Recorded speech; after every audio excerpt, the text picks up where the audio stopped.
Hi, everyone. Well, I want to warmly welcome everyone here with us this evening. We're so glad to have you with us, and we're so glad to be here with Ekua Holmes and with our colleague Megan Melvin. My name is Emily Scheinberg. I use she, her pronouns, and I oversee educator professional development and teacher resources at the Museum of Fine Arts, Boston. I want to thank you for joining us this evening, and we are excited to get started.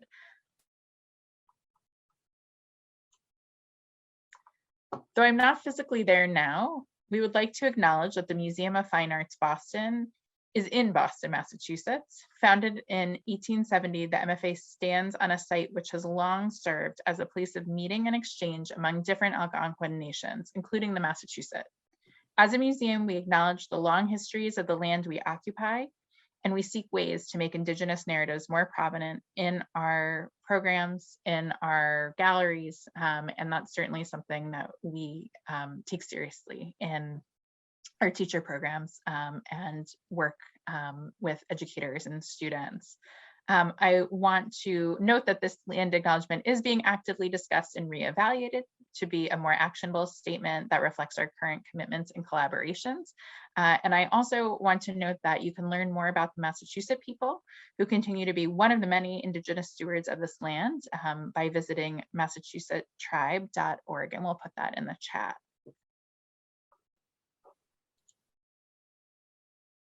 I do want to note that this workshop is being recorded, and that does mean that you'll be able to share it with other colleagues and friends in the coming months once it is available on YouTube on our playlist for these programs. I also want to note that we do have captioning. So if you could use a transcript or closed captions for this program, you can click that little up arrow in the Zoom window and click that closed captions area, and you can show subtitles in order to start displaying Rev Live captioning. We also do encourage you to use the chat during this presentation. It will be a central part of our activity towards the end, and you are welcome to write questions as they come up. Some of them we may offer sort of as we go, and some of them we may come to a little bit later, but you're welcome to put them in at any time. I also want to thank the many supporters that have made this program and also this exhibition possible. This workshop is very much focused on the exhibition, Paper Stories, Layered Dreams, The Art of Ekua Holmes, which is sponsored by citizens with additional support from the Benjamin A. Trustman and Julia M. Trustman Fund, Eileen M. Robinson and Thomas E. Lewis, the Shelley and Michael Casson Fund, the Susan G. Cohn and Harry Cohn Jr. Fund for Contemporary Prints, and the Eugene Pendergast Memorial Fund. Our teacher programs and programs for educators and faculty and expanded teacher and student resources are supported by the Arbella Insurance Foundation, and teacher professional development are presented with support from the Rep. Goldberg Connors Fund for Teacher Resources and the Louise O. and Robert F. Levin Fund for Innovation in Teaching, and we're very grateful for that continued support. I want to tell you a little bit about what we will be looking at this evening. We'll start with an introduction to the exhibition by Megan Melvin, who's the Jean S. and Frederick A. Scharf Curator of Design and the Department of Prints and Drawings at the Museum of Fine Arts. Then we will have a presentation from Ekua, who will share about her art making and also demonstrate her work as an educator. We'll do an activity together. We'll have discussion and an opportunity for more question and answer. We also will ask you to respond to a survey and be grateful for your feedback on this evening's program. I want to take a moment now to introduce the people who you'll be hearing from tonight. I'm going to start with Ekua. I'll just go to this slide. Ekua Holmes' work is collage-based, and her subjects, made from cut and torn papers, investigate family histories, relationship dynamics, childhood impressions, the power of faith and self-determination. Recalling a quote from American artist Romero Bearden, who said, "I do not need to go looking for happenings, the absurd or the surreal, because I have seen things that neither Dali, Beckett, Ionesco, nor any of the others could have thought possible. And to see these things, I did not need to do more than look out my studio window." Holmes has looked out of her window for the subjects of her collages too. Remembering a Roxbury childhood of wonder and delight, she considers herself a part of a long line of Roxbury image makers. In this spirit, she supports those who have a calling in the arts, as well as keeping her own studio practice ignited. She's created and led workshops, been a visiting artist and lecturer, and held artist residencies in public and private institutions throughout New England. And in her public art initiative, she received a Now and There Public Art Accelerator Fellowship and launched the Roxbury Sunflower Project, which you can see wonderful images of with hashtag Roxbury Sunflower Project, which is in its 4th year. And she facilitated the planting of 10,000 sunflower seeds in her native Roxbury. And we were just delighted to have some of those sunflowers on the front lawn of the Museum of Fine Arts this past summer and into the early fall. And we're just absolutely thrilled to have this exhibition, Paper Stories, Layered Dreams, on the walls of the galleries at the MFA right now. To hear a little bit about that exhibition, we'll first turn it over to Megan Melvin, and let me just introduce Megan briefly. Megan became the MFA's first Jean S. and Frederick A. Scharf Curator of Design in the Department of Prints and Drawings in 2011, and she covers the museum's collections of design, drawings, and archives. She, I think some of you know, is also the person behind some really incredible exhibitions at the MFA. Projects have included D is for Design, Plane, Trains, Automobiles, highlights from the Scharf collection, and Make Way for Ducklings, The Art of Robert McCloskey, Winnie the Pooh, Exploring a Classic, Kai Nielsen, Enchanted Visions. And right now, she's also a guest co-curator of the Children's Literature exhibition at Harvard University. The exhibition is called Animals Are Us, Anthropomorphism in Children's Literature, celebrating the Peter J. Solomon collection. And that's on view through January 7th. So those of you who are local, we really encourage you to go see that. And we will put a link to that in the chat. And I just want to mention that Megan included in her bio that she is from a family of K-12 and college educators. And so she's particularly honored to be participating in today's workshop. And we're particularly thrilled to have her. So I will turn it over to Megan, and she will give us an introduction, and then we'll be really thrilled to hear from Ekua. Thanks so much. Thanks so much, Emily. I really appreciate it, and welcome everyone. Again, my name is Megan Melvin, and I use she, her pronouns. It's my great pleasure to provide a little overview of the exhibition that's on view through January 24th, for those of you who haven't had a chance to come in or who live a little too far afield to come to Boston. You are going to be seeing a number of installation shots in a moment with Ekua, but I wanted to give you just a little bit of context for this exhibition at the Museum of Fine Arts, Boston. Over the last century, the MFA has organized exhibitions both on site and in the community of children's book illustration. But in the last 5 years, there has been an intentional focus on such exhibitions as a direct invitation to engage visitors of all ages with art. The art of the picture book is the ideal entry point to visual literacy, and in many respects, the foundation for art appreciation. For many, a picture book provides the first introduction to art. So presenting the art of the book in the museum setting highlights the important and critical role of illustrations in books and serves to remind us all that illustration is art and that the images in these books that we share with children leave a lasting impression.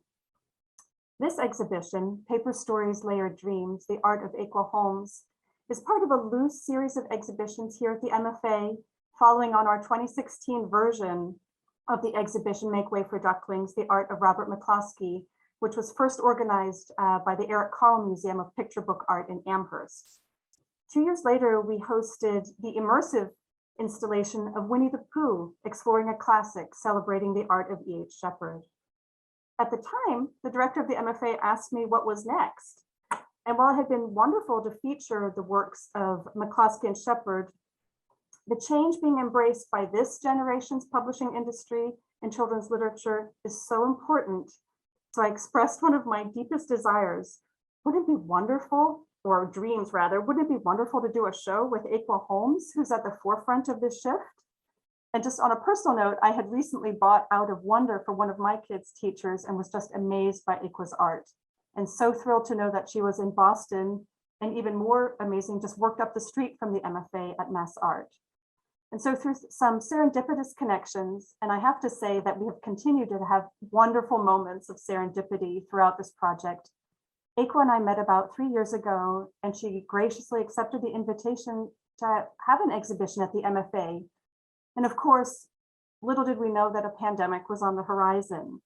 And I'm so happy to report that even though our plans for the exhibition had to change and evolve numerous times over the last 3 years, at its core, the exhibition does everything we hoped it would from the very beginning.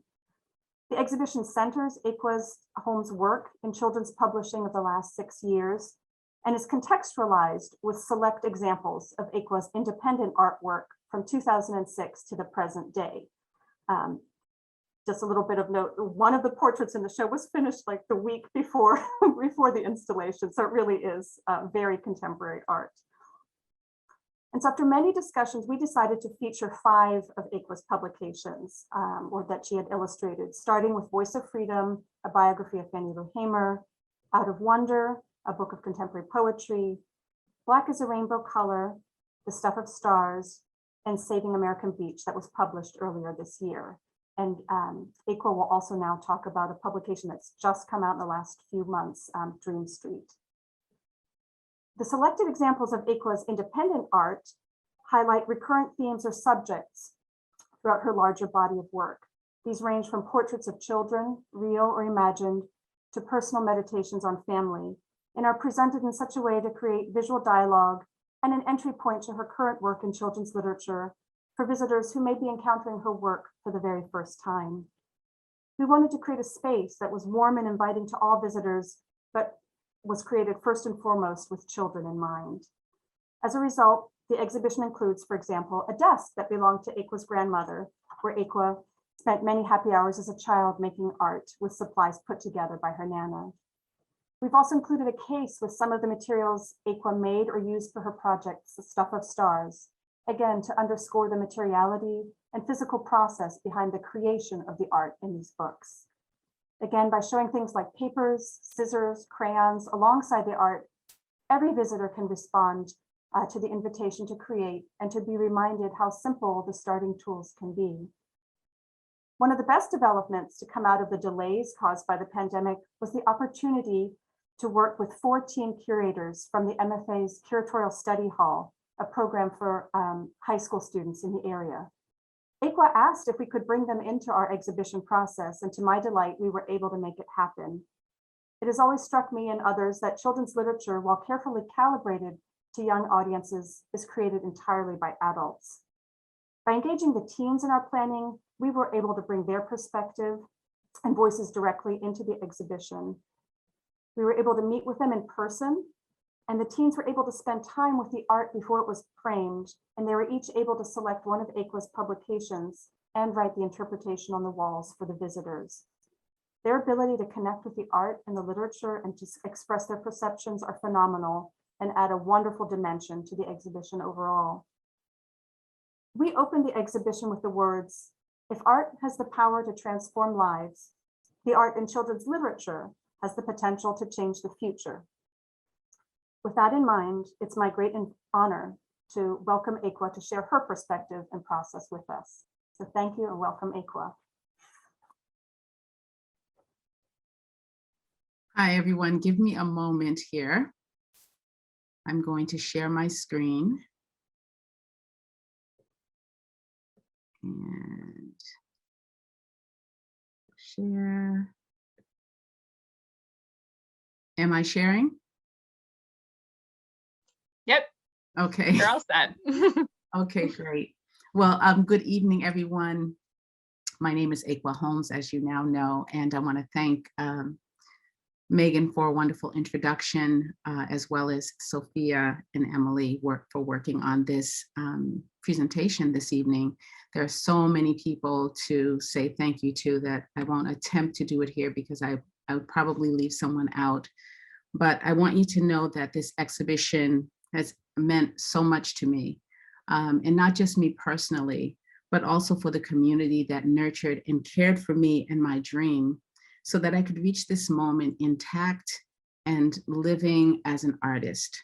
I hope you know that in the 1960s, no one was aspiring for their child to be an artist, at least not in the Black community, where doors were opening up in law and business and medicine. People wanted their young folks to go toward jobs that had paychecks assigned to them and had job descriptions that they could easily understand. And so I like to start out every presentation by thanking my parents for their courage and bravery, not so much in pushing me toward the arts, but in not discouraging me. And sometimes that makes the difference. I still had to find my way, but they did not put obstacles in front of me. They did not tell me that it was impossible. And most of the adults around me gave me that same kind of support and encouragement. So I always like to start off by thanking them. The title of our exhibition, Paper Stories, Layered Dreams, allows for many interpretations, but acknowledges my work in collage, which is a style of making art that involves pasting things on top of each other, layered with paper, and encompassing many stories and dreams. So much of our work as artists is autobiographical, that this exhibition is also a look into my personal story. Oh, let's see if I can move to the next one. There we go. I loved including this double portrait. This is me in the 3rd grade. And just before we got on tonight, someone was talking about their haircut. And this is my mother going a little bit too far with the bangs. They're supposed to be mid-forehead. I don't know exactly. But I love this portrait for a couple of reasons. One is it represents me in the 3rd grade. And this is the point in my life where a teacher told my mother to watch me in the arts. I don't think she had thought about it before that point, but somehow this teacher, and I remember her name, Miss Goldberg at the David A. Ellis School, pulled my mother aside. And I didn't hear this story until much later in life. But she told my mother to watch her in the arts. And it's true, I loved drawing, I loved reading. And in Miss Goldberg's class, when you finished your work early, at the back of her room, she had all kinds of Legos and erector sets and log cabins. And I also loved building and putting different things together. Well, after that directive from Miss Goldberg, my mother started taking me to the MFA for Saturday classes. And I just remember being in awe of this gigantic building with these gigantic paintings. And we would go into a little room that had plaster cast and wire armatures. And we would be in there and time would disappear. And all of a sudden, my mother was there to pick me up. And I can't tell you what happened in the meantime, but I just know I was in heaven. And I described so many times in my life as an artist as being in heaven. So let's see if I can go to the next slide. This girl is also about 7 or 8 years old in the 3rd grade. And she appropriately became the symbol for the exhibition Paper Stories, Layered Dreams. You might say that she represents me, or you could say that I represent her. But as she hung on banners outside of the Museum of Fine Arts, she appeared to be skipping up the steps for her Saturday class. And she brought all of her friends with her, and her parents, and her community.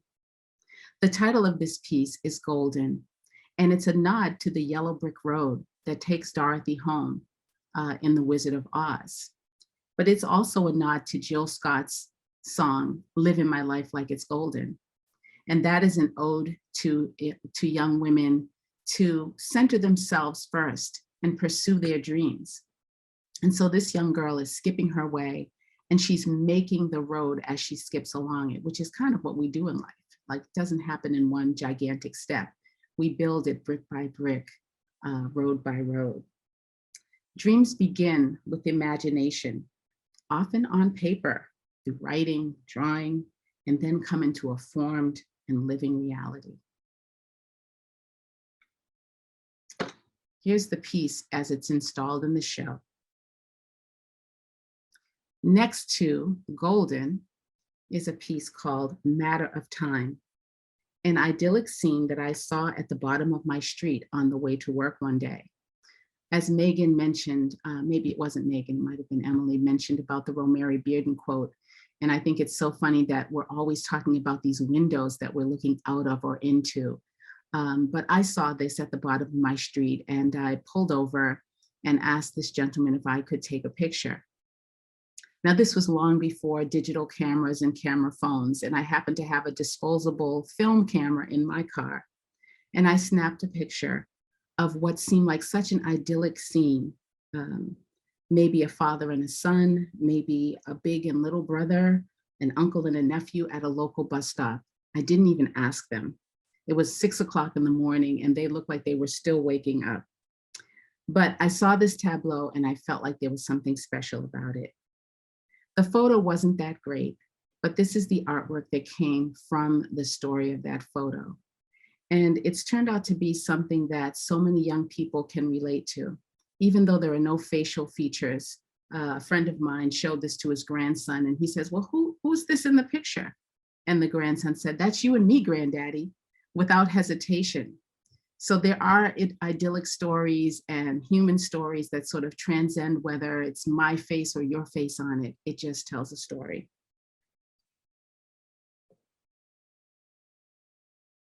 This is an installation of the beginning of a portrait series that I decided to work on.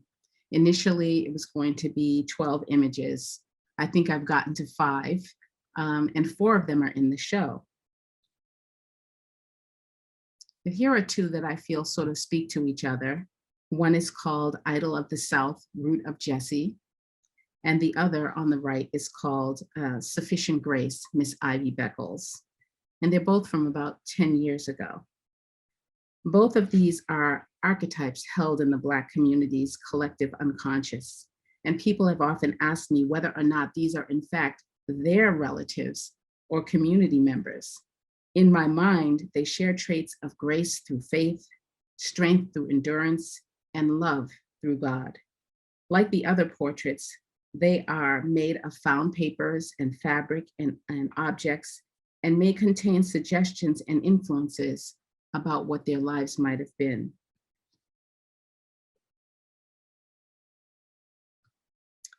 Here, 2 bookworms hang side by side in the exhibition.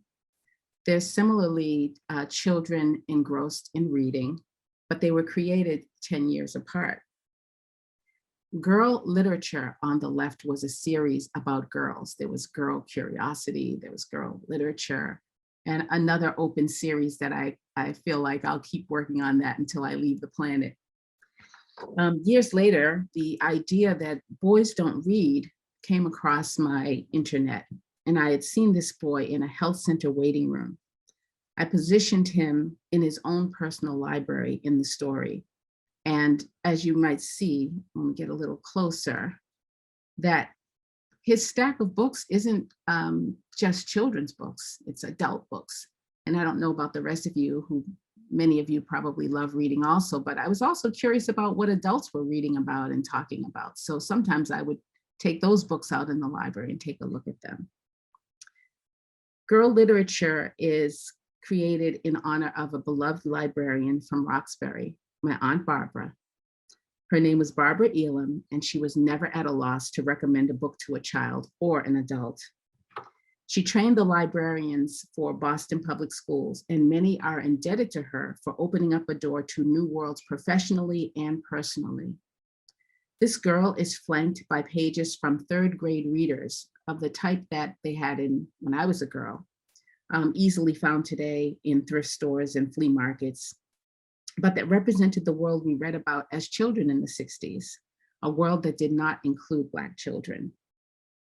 Though that was the case, Barbara Elam recommended books from what was available and never shied away from books with lead characters that did not look like us. Today, parents and teachers have many more options to recommend and share stories that boast all kinds of lead characters. If we want the kind of world that honors all paths and stories, we have to stop segregating our human stories into this kind of book or that kind of book is right for your child.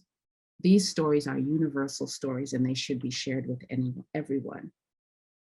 Both portraits hold maps of the world because through reading, we can travel anywhere, even into imaginary worlds that don't exist.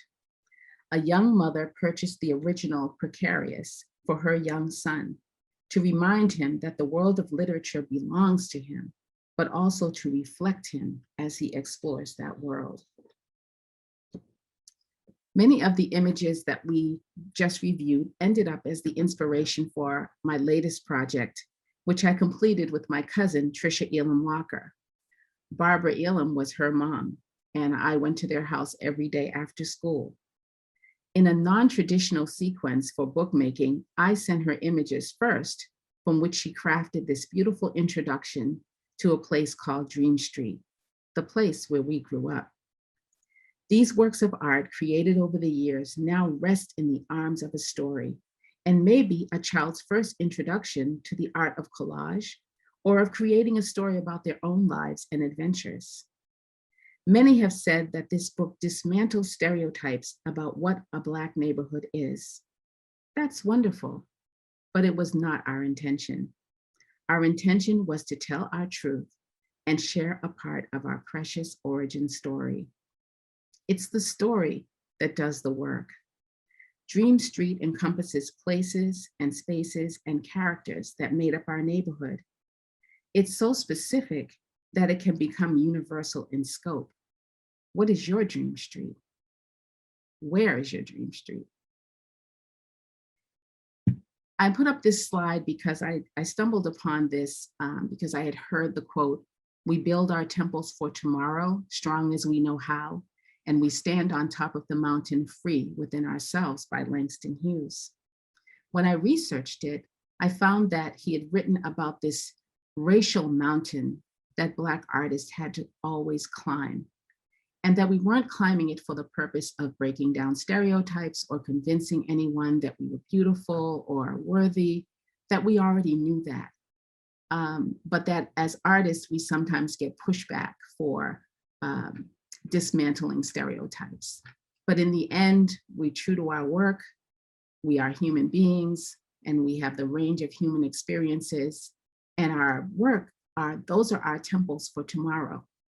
We build them as best we can, and then we stand on top of the mountain free within ourselves. And this was written in 1926. So we've had a long journey as artists and authors of doing this work. Going into the next section of the exhibition, we'll be exploring the books that I've illustrated. And I should tell a little bit about the story of how I became a children's book illustrator. I happen to have my work up in a place called J.P. Licks, which is an ice cream store in Boston. And those of you who are from the area probably know J.P. Licks makes some of the best ice cream in the city. And they had a rotating exhibition. They showed local artists, and I had my work there, and an art director from Candlewick came in with her daughter for an ice cream cone. This is the story as she tells me. She wrote to me and asked me if I would be interested in illustrating children's books. And I thought I might. When I was in college, I had decided that I would pursue that. And so I took a couple of classes in the illustration department and decided right away that illustration was not for me. I wasn't good at drawing. I wasn't neat. I didn't seem to understand the assignments I was getting. My professors were never happy with what I did. And I said, you know what, this is not for me. And since I was attracted to some other areas of the art college, I switched my major. I'm so sorry, I thought I had turned this off. I switched to another major and went on with my life. So I say to people all the time, sometimes you chase the dream and sometimes the dream chases you. 40 years later, here's someone asking me, do I want to illustrate a children's book? And I thought, wow. Well, I hadn't decided, but in the interim, she sent me a manuscript, and that manuscript was about Fannie Lou Hamer. And I thought, oh my goodness, this is for me. Because I loved Fannie Lou Hamer. I loved her no-nonsense attitude, at least what I knew about her. I loved her oratory. I loved her singing of deep spirituals. And as I read through the manuscript, on the first page, it said that she was born in Sunflower County, Mississippi. Oh my goodness, this is my story. Anyone who knows me knows that I love sunflowers, and I have been trying for the last 4 years to position it as the emblem for Roxbury, for my neighborhood. So that is how I came to this world of children's literature and illustration. It was a long road, but now that I'm here, I just love it. And I love being a part of it at this time when there's so much change going on and so much more embracing of different types of stories. So a bit about my process. Since I wasn't trained as an illustrator, I kind of had to make up a process, and I call it hunter-gathering. As a person who is a pack rat, let's just put it out there. I save everything. I have things from the 70s, from the 60s, and I've been this way all my life. My mother was a very neat person who only kept what she needed. So all the other spaces in the house, she allowed me to fill up with things that I brought home. So I work in the medium of collage, and I collect bits and pieces to later be assembled into some kind of whole.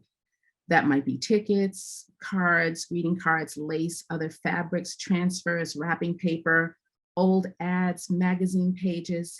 A little goes a long way to adding something resonant to a story. As part of my research, I also read everything about the subject. The author has already done extensive research to bring these stories to life, but an illustrator is looking for different clues. And so we have to do our own deep research. Of course, I use Google. I listen to audio tapes. I look at videos. And these are just some of the things in my studio. In the upper right-hand corner, I'll do like sort of a word cloud about a subject. Right now, I'm working on a book about Coretta Scott King. So what are all of the things about her that I know? And I write those down. Sometimes I'll create poetry about the subject. I also write down any idea that flashes through my mind, because the idea that you think is silly today might be just what you need down the road. And bringing the subject into the room, if you look on the left, I have a lot of photographs of her that I've sort of assembled into a little altar area. I'm asking her to tell me more about your story from a spiritual standpoint. And then I'm always looking for the personal connection in the story. So here's the cover of the Fannie Lou Hamer book. And Fannie Lou Hamer was from a place called Ruleville, Mississippi, which was in Sunflower County. And I found, okay, what do I have in common with someone from the South? Well, my father was from Hope, Arkansas. And periodically I would go to Hope, Arkansas in the summers. And it's about 200 miles from Ruleville, Mississippi. And I imagine that my grandparents and their parents went through some of the same kinds of abusive situations that Fannie Lou Hamer and her family went through. My grandfather was a lumberman. He worked on a plantation. And I began to get a feel for the colors of the rural South, which were very different from the colors I was using to represent the urban areas of my youth. I'd received as my inheritance from my grandfather, and I really consider it an inheritance, a box of family photos. He had lost his eyesight to diabetes, and he knew that I loved photography. And he gave me a box of photographs that included things like photo booth pictures, wedding pictures from the 30s and 40s. And he couldn't have given me $1 million that would have meant as much to me as that box of photos. So I had that to draw upon. I had such a different childhood experience though from Fannie Lou Hamer. She was in a cotton field from the time she was 6, picking cotton from early in the morning to late at night with her 19 brothers and sisters. And I just didn't have anything. I had not worked that hard in my life. I had not had a difficult childhood. But at the time that I signed this contract, my granddaughter was also 6 years old. And so I began to think about her as the subject, her tiny hands and feet in a cotton field, picking cotton, burning under the hot sun. And then the story became real. I understood something about Fannie Lou Hamer, the brutality of her life, through imagining my granddaughter walking in her shoes. So this is one of my, one of the first pieces I did. This is Fannie Lou Hamer as a child with her mother to her left, who was such an influence on her. It's almost as if they are picking from the same cotton plant. Another image from that story that received what I considered unusual attention. A lot of people told me that this was their favorite illustration from the book. And I thought to myself, how could it be? It's so painful to look at. And they told me that it was because it was the truth of the situation. And that when we're telling stories to children, we have to tell them the truth also. I think myself and the author, Carol Boston Weatherford, were in agreement about that.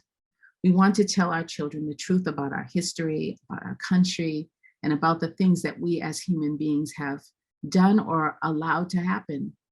But we also want to leave them with a sense of hope, victory, and self-determination at the end of these stories. And I think that Voice of Freedom does that really well. The next book that is highlighted in the show is called Black is a Rainbow Color. And it's an interesting story about a mother who is preparing her children to celebrate Black History Month. And her daughter says, "Mommy, why? Why are we celebrating Black history? We're not Black, we're brown." And that opens a door for her mother to begin to talk to her children about not only the color Black, but the cultural implications of the word Black. And Angela Joy does a wonderful job with this lyrical poem that takes us through different parts of history, highlights different characters in music and politics. Let me see what I have here. This is the first piece. And I designed the book like a coloring book. Not that the children would have the opportunity to color on the book itself, but a coloring book really is our first opportunity to make choices about color as a child. What color will the dress be? What color are the birds? What color are the people? Now, in my day, even though if you had that 64 color box of crayons with the built-in sharpener, the flesh tone crayon that you got was only one flesh tone and did not represent, as we have today, the international array of skin colors of human beings. So I wanted to design it like that. And so this is the beginning of some of the work that I did on it. This book is much more painting and less collage than many of my projects. This is Paul Laurence Dunbar, who's highlighted in the book. Paul Laurence Dunbar was the creator of the phrase about the caged bird singing. And it's a metaphor for the time that he spent as an elevator operator in what was then called a bird cage. You know, the old style elevators that have the metal cages with all of the very pretty coils and curls. And this is Thurgood Marshall. You can begin to see in the text that she refers back to the word Black and all the different things that Black can be and that Black is.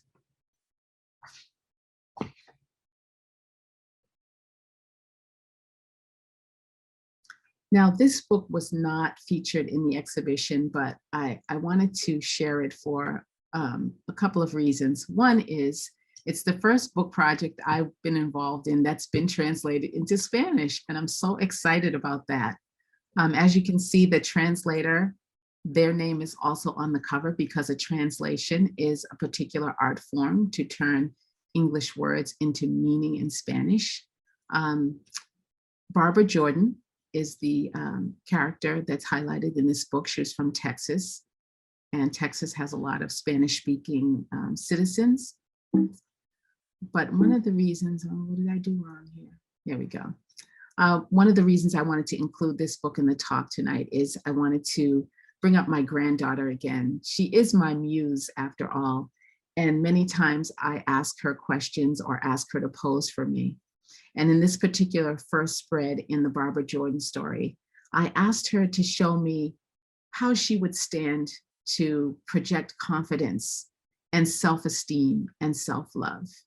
And so she struck this pose, and I used it to represent Barbara Jordan on the first spread of the book. I think she did a magnificent job there. The other thing that I wanted to highlight is that as an illustrator, you are at the table.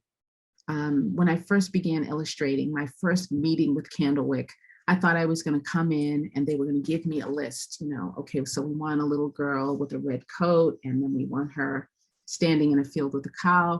They were going to give me a list, and then I was going to go home and I was going to create illustrations from their list. But what happened was they said, Ekua, you are a partner in this project. We want to know what you think and how you feel the character should be represented. What do you think is important? And so when I talk to young illustration students today, I tell them that they're at the table for a reason, not just because they have skills at drawing or painting or computer graphics, but because they have a heart and a soul and experiences and perspectives.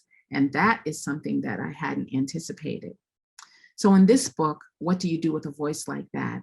As I mentioned earlier, I had done a lot of research on my own, and I had found that one of Barbara Jordan's key relationships was with her grandfather, and he wasn't in the book. And so I spoke to my agent and I said, I don't want to be a pest, but I just feel like familial support and relationships of people who cheer you on is so important for children to look out for that. Who is cheering me on? Who's in my corner? That I felt he should be in the book. And he spoke to the author. The author agreed with me. And here's Grandpa Patton and Barbara Jordan talking on Sunday, as they often did, about the things that she wanted to share. This book, Saving American Beach, from a personal standpoint, I love the beach. I love the ocean. And I used my love of the ocean as a way to position it as a main character in the story. Maveen Betch, who was also called the Beach Lady, made it her life's work to save the American beach from destruction. The American beach was a Black-owned beach that her great-grandfather had purchased in the 30s because Jim Crow was also at the beach. And she talks about the orange rope that they put in the water to separate the Blacks and the whites. I had also seen her type of pluck and determination right here in Boston.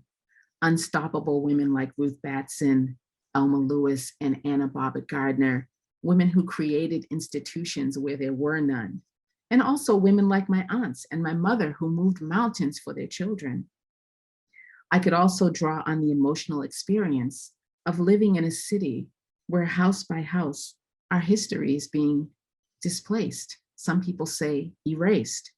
A city that is overrun with rapid development and change and the emotions that go with living in a place like that. A neighborhood being challenged to keep its families, memories, and history intact.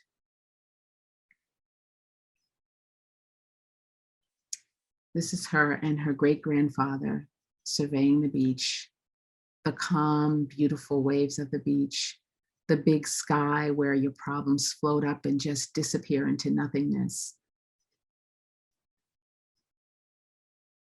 Here she is taking on by herself, cleaning this beach up after it's fallen into disrepair. And she's remembering the early days when people like Zora Neale Hurston and Ray Charles came to perform. This was a new technique that I used, showing her in 4 different positions to show the passage of time and how much time she was putting into this project. And then finally, here's a final portrait of her. She's passed on, but while she was living, the beach became a national treasure. It was signed into law by George Bush. And at her memorial service, they scattered her ashes on the great sand dune Nana and released 300 orange butterflies. Orange was her favorite color. So that is a little bit about me and a little bit about the projects that I've been working on. And I thought that as a community of educators, teachers, and learners, because we're all both, I thought we would try this interesting activity that we use quite a bit in my, so I'm going to go off of screen share. Okay. We're going to try this activity using the chat. And the activity is called Mudroom. And I wanted to, I think I have to go back to screen share. You all forgive me for this. I have to go back so I can show the picture that we're going to respond to.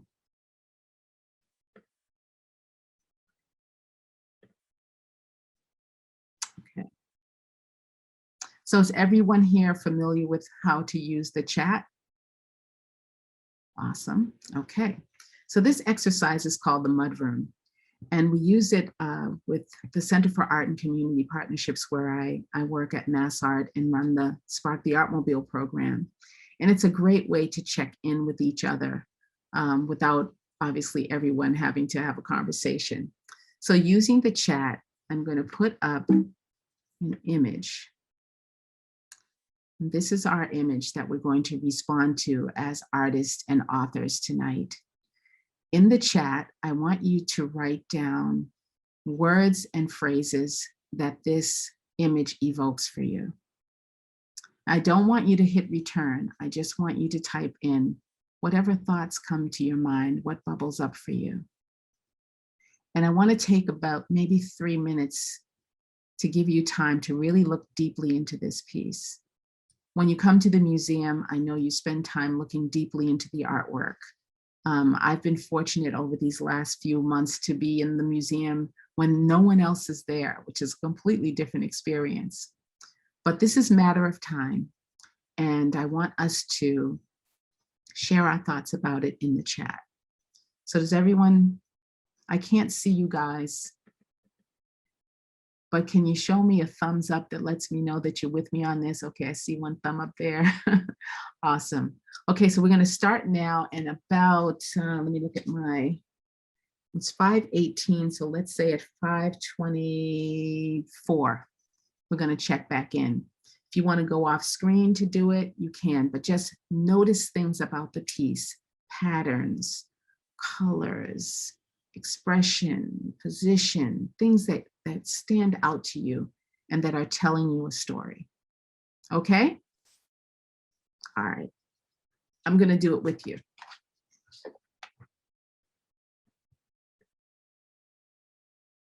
All right, so let's all hit our returns, those of us who haven't.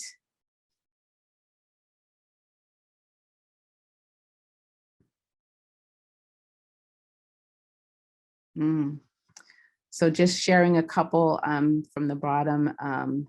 Break of day, sunlight beginning to paint the hours ahead. A grandfather and his beloved grandson parallel, but together, composing a story for the day and days ahead. Summer ease, who will tie the little boy's shoes? Do they see the parrot? Are they tired or just at peace on an early morning outing? Weight and volume of the figures, their closeness and implied relationship, shadow and light, structure of the fencing, pavement, divisions, buildings versus organic shape, bird, meaning, liberation, freedom. The green patterned areas, shapes draw my eyes around the composition. Alexa says, sacred ordinary, texture in the face on the right, looks like a face. Portrait and flowers and M&Ms in the bottom right ground. Pilia plants remind me of my grandma, bright and clean white shoes. Parrot watches the figures at the bus stop and brings the viewer's eye back to the people. People are fully at ease, echoing a posture between the two figures, warm colors. Warm light, waiting together, morning shadows, contrast old and new, and warm and cool, and blue and orange, texture everywhere, cactus peeking, stillness, calm. I feel like these already sound like beautiful narratives and poems. And this is the field from which stories come, by observing life And I know someone here said an ordinary moment. I know I won't be able to find it, but the ordinary moments in our life can give birth to wonderful stories. So now that we have all of this, quiet, patience, anticipation, mirrored pose, adult and child, bonds, generations, repose, patience, I want us to take a moment to just read each other's words. I don't want to read them all out loud, but there's quite a bit here, and I'd like for you to take a moment to scroll through and read a little bit of each other's words. And then I'd like to ask if anyone might be interested in sharing more of their thoughts. So let's take 3 minutes to look through and see some of the things that other people noticed that maybe you didn't. Or maybe you noticed something that everyone else missed. And then what are the patterns of what we all sort of noticed? Is there anyone that would love to read what they wrote and share with the group out loud? I can't see you, you can see me. So I think you can raise your hand for the folks that are helping us with tonight's gathering. An artist once told me that my paintings don't belong to me. They come through me, just like your words that you've shared this evening. I'll unmute. Can you hear me okay? Yes. Two things that struck me on maybe a meta level too. Incredibly poetic use of chat in a time when technology is always fast paced. I have to say I really appreciated just slowing it down a bit to have some time to really think. So that was really elegant for me. In reading across everyone's post, the use of light, everybody was moved. You know, we all saw different things, which is always really amazing. But I think just about everybody talks metaphorically or physically about how the light impacts the feeling of this image. I found that really, really powerful.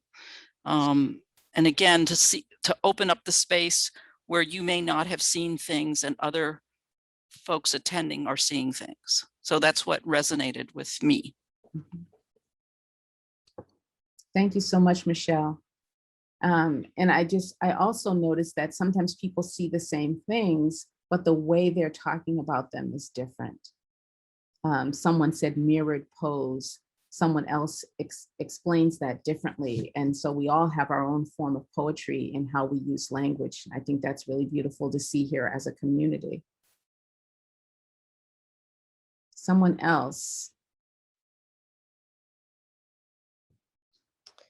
I'll jump in. I appreciate very much what Michelle just said about use of technology. And one of the things that jumped out at me reading was the various interpretations and questions about relationship between these two figures. And, you know, you gave us a little bit of context, but there's a lot of story that can be told about who they are, how they feel about each other and in each other's company. Mm-hmm. What we might imagine about that. Thank you, Melissa. I'd like to say something. This is Tanya. I am really thinking about how this translates into how this could translate into the classroom. Having kids, like the fact that you read what people said and it sounded like poetry is really amazing. And I don't think a lot of kids know that they actually are poets. And so having them be able, and I'm thinking like 6-year-olds, right? Having them say what they see and then having a educator or someone help sort of shape that into poetry is like, I'm going to tell all the teachers that I work with about this because I think it's like an amazing way to show their genius through art, which is I think what our educators' goals are.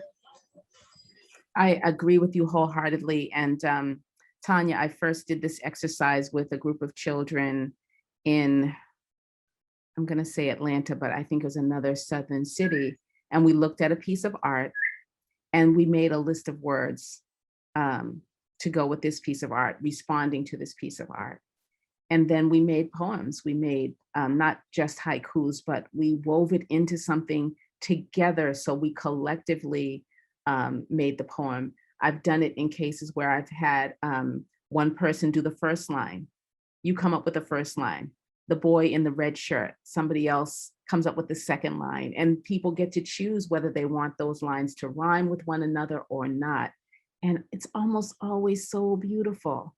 So thank you for bringing that up. And I would love to see or hear whatever you end up doing with your class. Other thoughts? I so appreciate you, Michelle, you talking about taking time out to do things like this, because at the end of the week, I am zoomed out. But with those Zooms that I really feel like community was achieved and there were spaces to appreciate, I feel more energized.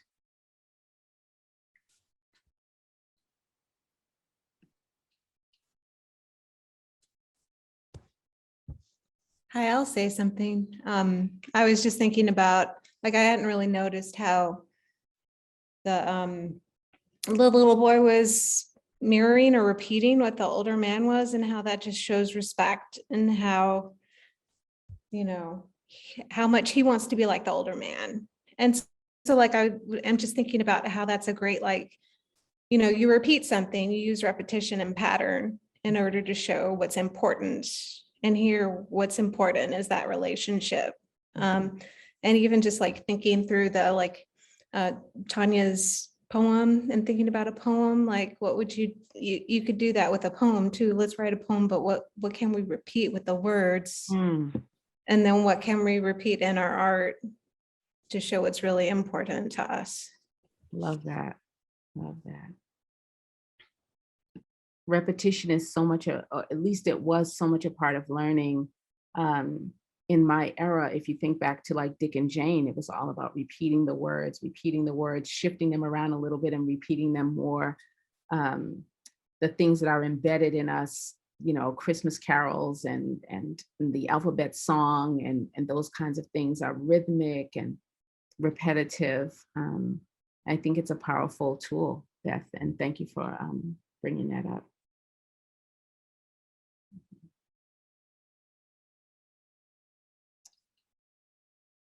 Feel free at any time to respond to the things that have been written about this piece. I know we have a certain amount of time left to be together, and I did want to make myself available for any kinds of questions or comments. You know, we're here together in this community for this moment, and I believe that there are no accidents. So all of us are here for a reason. So along with responding to the piece or the things that have been written about it, feel free if you have any questions or comments about this evening's presentation or about the exhibition or about your students or your school, anything, I'd love to hear it.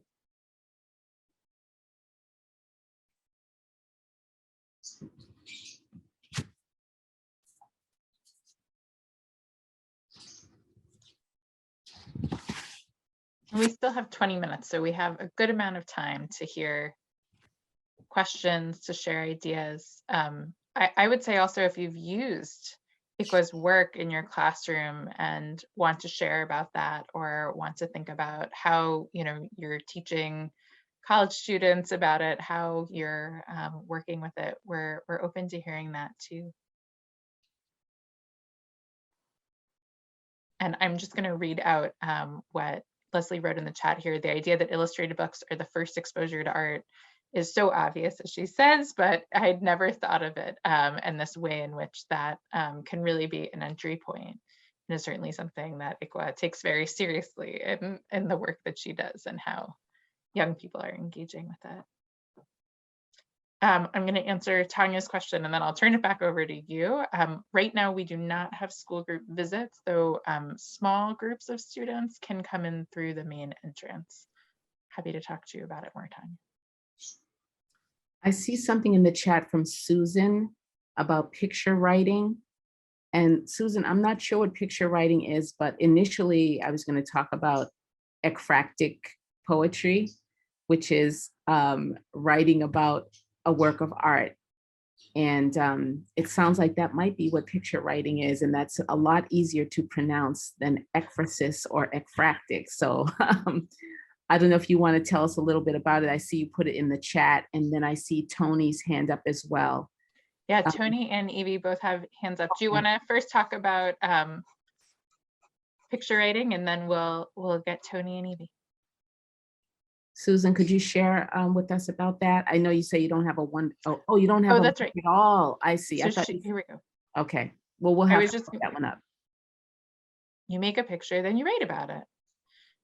Is what it says here. And I'm wondering, I don't know if others have other ways that they've used this. I've used a similar activity with students, and I will say that more than any other activity, I can actually get students to read out what they wrote when I do something like this, because there's something so disarming about being able to actually just write what you see, and do it in that sort of poetic way where grammar isn't the point. Like, the point is to sort of have this poetic phrasing, and students get that right away. And I think it's been very effective with high school students, with middle school students who otherwise are very hesitant to share out in the space of the museum, in my experience, and college students will have them read like a line in order without stopping.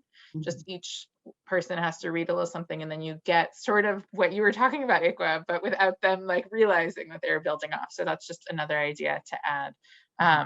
And Tony, I think now we'll hear from you. Thank you. One thing I was thinking about when people were talking about ideas of kids writing in response to artwork or illustrations in books, oftentimes we forget to let kids talk about things first. And I know you just mentioned that sometimes kids are reluctant to share, but having kids talk with a partner or in threes about what they're thinking when they see a piece of art like this. I mean, it's such a rich piece of art. And I think it could start really good conversations with kids from 5 to 18 to 22 to 42. I mean, we're all talking about it right here. But giving time for kids to talk about things not only allows them to use and build their oral language, but it allows them to hear one another's ideas. And when we listen to other people's ideas, our minds get opened up. And just as we were reading our thoughts in this chat, it's as though we were sitting in a circle talking to one another. And I think it's something that teachers in classrooms often utilize, but sometimes underutilize because of time constraints and things like that.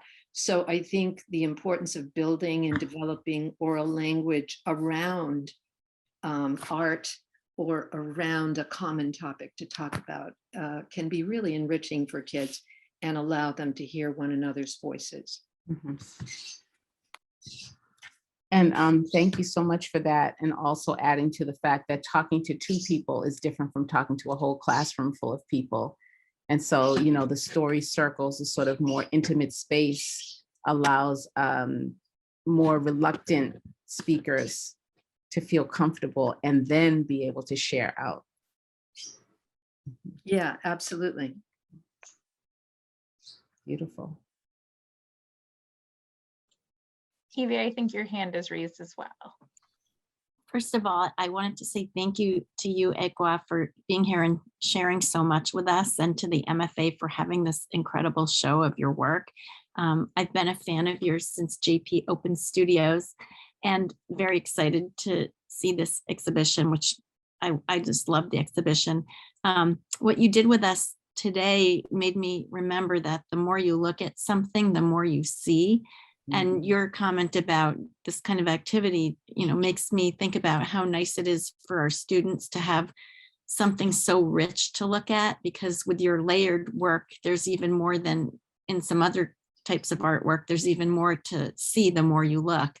So I'm looking forward to using it in my classroom and to doing some poetry with the kids with this. I love to use artwork for poetry.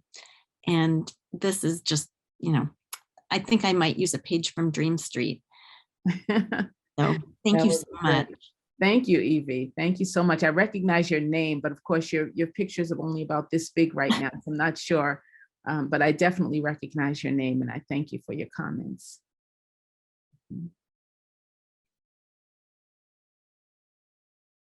I see someone's asking if I'm available for local classroom workshops. And my answer is yes, after February. Because January is MFA, and then February, you know what February is. But I love working with kids, and I love working with teachers, because to me, teachers are like saints. If I just look at my own life and think about my third grade teacher making this suggestion to my mom, and how that may have changed my path if she hadn't taken the time. And who knows how long their conversation was, or how much she explained to my mother.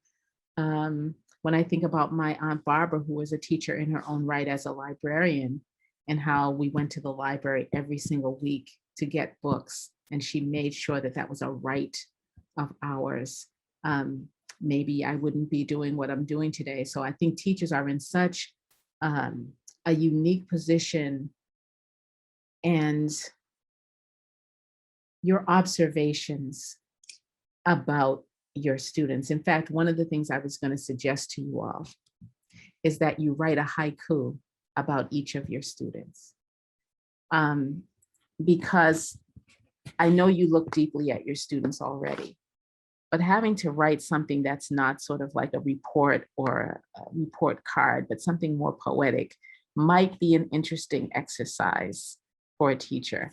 I was going to suggest that, then I said, no, don't tell the teachers what to do. They already know what they're doing, but something to think about, because doing exercises like this make me think about what else am I not looking deeply at?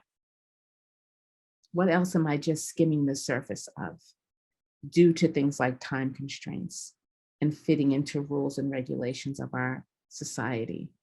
So maybe all of us, tomorrow might decide to look more deeply somewhere in our lives, whether it's a student or your garden or your kitchen or your mate or something like that.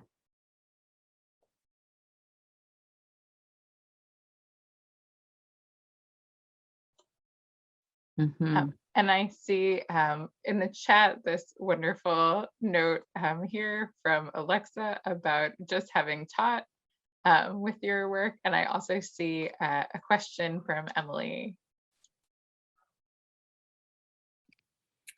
Hi, Ms. Holmes. Thank you so much. This was just such a treat.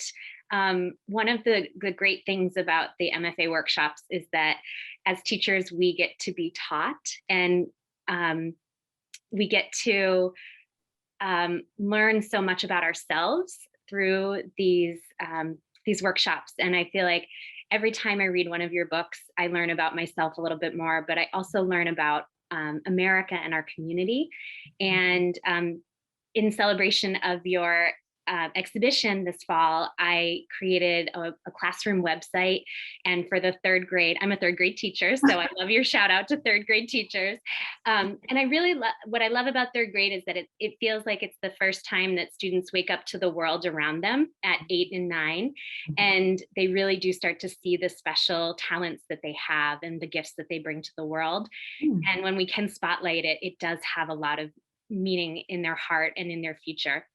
But I made this website where I took each of the pages from Black is a Rainbow Color and the Fannie Lou Hamer and a number and Saving American Beach and What to Do with a Voice Like That, and found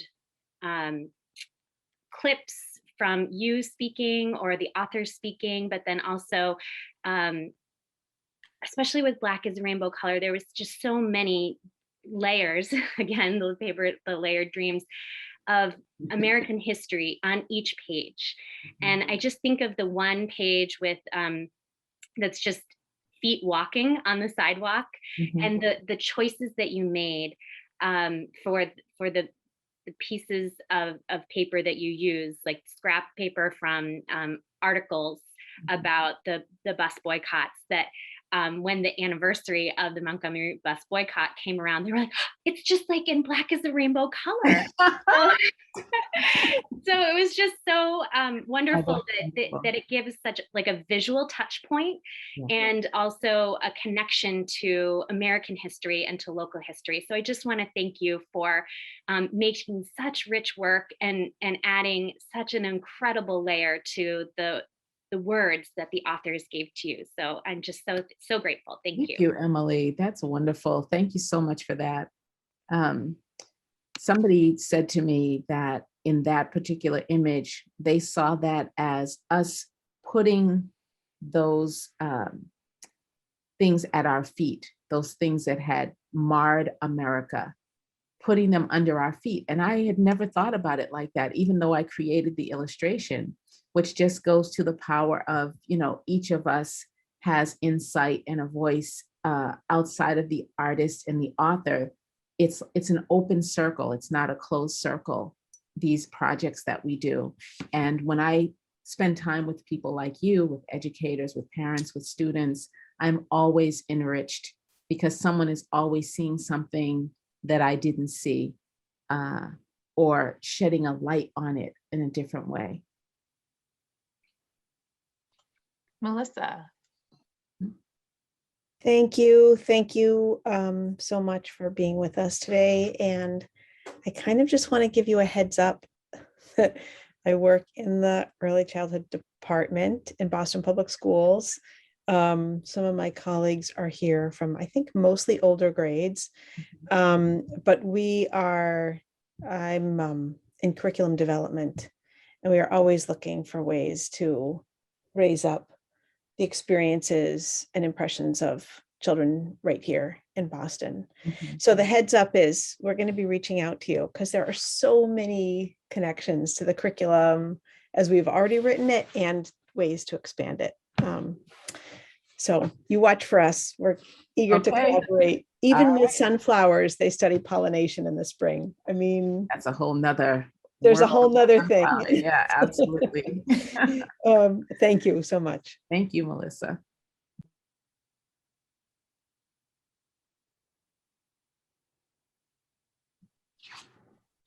Do you mind putting up another one of your works, Ekua, instead of this Q&A? I forgot. Let's have an image up here of something that you created. No, not at all. And I was still on here. Now I'm like, where's my cursor? I actually think I'm going to share my screen to show an image, that image actually. Let you do one it. second. Let's see, I think I can do it now. Thanks, Sophia. I'm actually going to show, sorry. Oh, that one, okay. This is what was just being discussed, and this is actually from the slideshow from a program that took place last month that we'll put in the chat. Actually, you can watch it. It's up on our YouTube channel now. And Ekua spoke with the head of Candlewick Press and also with a wonderful professor from Simmons, and we're able to hear from them about children's book literature. And this is that image that was just being discussed. It looks like Michelle has another question, but I'll let you, if you want to, or I'm happy to also pick another work to put up while Michelle's speaking. Yeah. Okay. Yeah, I was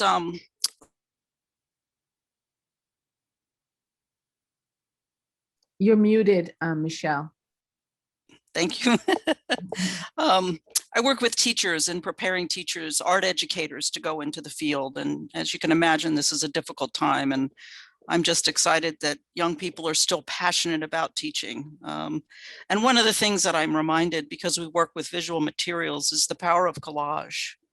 And like we've disrupted here the pace of technology, I think collage can be an incredibly wonderful tool to sort of break the rhythm of all of the media that's continually bombarding us so that children can find a voice and control the images and control the emotions within the work that they do.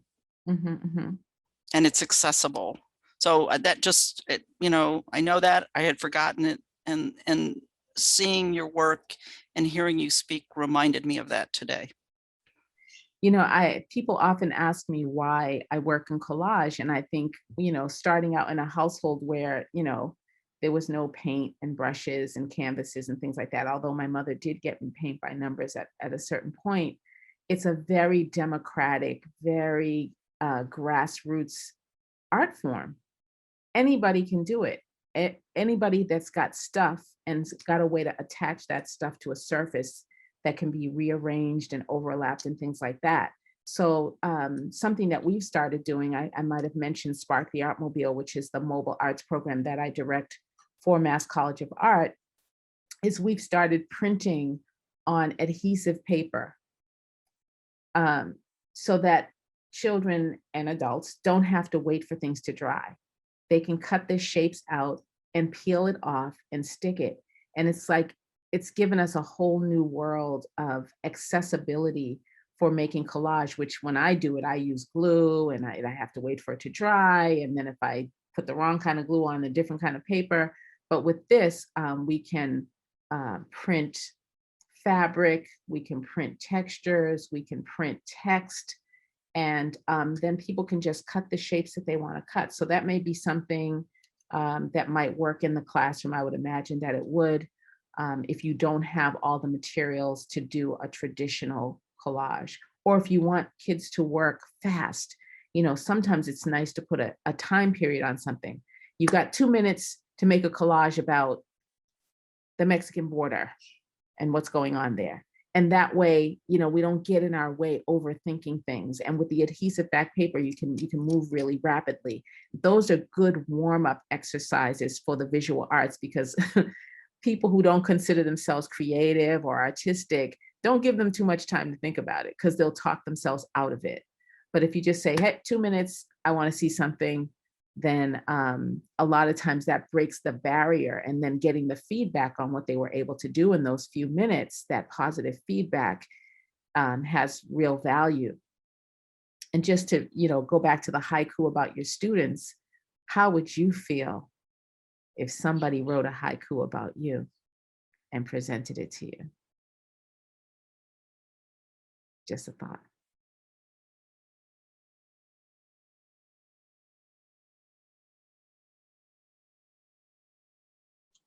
I wanted to mention that last week, some of us worked with Lamerchi Fraser, another Boston artist who works in collage in part in addition to quilting. And she had us doing collage on the sticky side of duct tape with pieces as a way, if you didn't have that adhesive paper, it's more narrow than the full, but you don't have the layering as much, but it was another way that I hadn't thought of. Yeah. Kind of like you could do kente cloth strips, those are all narrow, then you stitch them together or patch them together somehow. Absolutely. I see, yeah, Lamerchi Fraser. Oh yeah, she worked with us on a project. Absolutely. So there are many ways, and I'm sure that with this illustrious group of educators, you guys have wonderful things that you can share about what you do in the classroom. We have time for one final question or comment if anyone would like to unmute, and then I will remind you also, we're about to put in the chat a survey. We'd love to hear from you about this program, any feedback you have. And I'll thank Ekua again in just a moment after we get one more question or comment.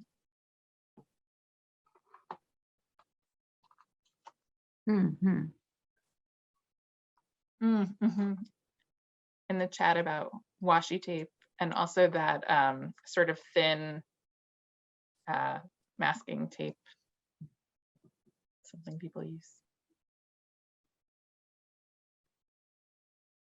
Well, I will just say that this has been such an honor and just pleasure to be able to have you here in our Zoom space of our educator workshops at the MFA. It's been incredible to have the exhibition on view and to get to see that work in person, in addition to like in my children's bedroom when we read together. It's just such an inspiration to have a group of educators looking at art together, thinking so deeply about what we see and what our students can see by looking at your work, Ekua. And I want to just thank you again. Well, I want to thank you. And I just wanted to say something in closing that, Please. you know, children's literature brings us together in a different way, you know, on the pages of the story. The book is kind of like an embrace that we can, you know, be in together. And the best of the books that are out there allow us to see each other from various perspectives, from close up or from far away, and they inspire us to ask questions, and they make us laugh and cry together. They teach us. But we should know that we all bring our biases and prejudices, history, our backgrounds, our cultures. Even something that happened to you this morning might have affected how you participated in this workshop this evening. And we take those things with us wherever we go. But the exercise allows us to embrace a single image as a community. And therefore, we're able to see new and multiple perspectives about that one image. And by discussing and writing about it together, we're able to enter the heart and make community. So I'd love to hear from any of you about exercises that you've done in your class, haikus that you've written, or anything like that. I'm still checking email every day, and the exhibition is up until January, and I will be hanging out there periodically over the next 8 weeks. Oh, That is a very important note. I was going to say that'll be our final word, but Ekua, can you and Megan maybe tell us a little sneak peek about something this weekend? Thank you. well, Saturday, my cousin Trisha Elam Walker, the author of Dream Street, will be in Boston, and we decided to do a pop-up reading and Q&A in the gallery. We'll do the reading in the gallery, and then we'll also be available to sign books that people have already purchased. And the bookstore will have books available for people who are interested in gifting or having one for their own collection.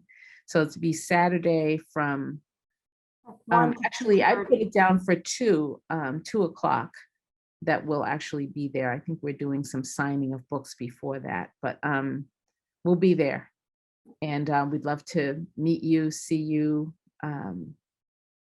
bump your elbow, or whatever we're doing these days, fist bump or something like that. And we just want to have a joyous time in the space together. I always say that the first book that I read that was about a Black character was the one that I wrote myself on the floor in the living room with my cousin Trisha. So we get to be together on this book that we've got that's published now. And so it's pretty exciting for us.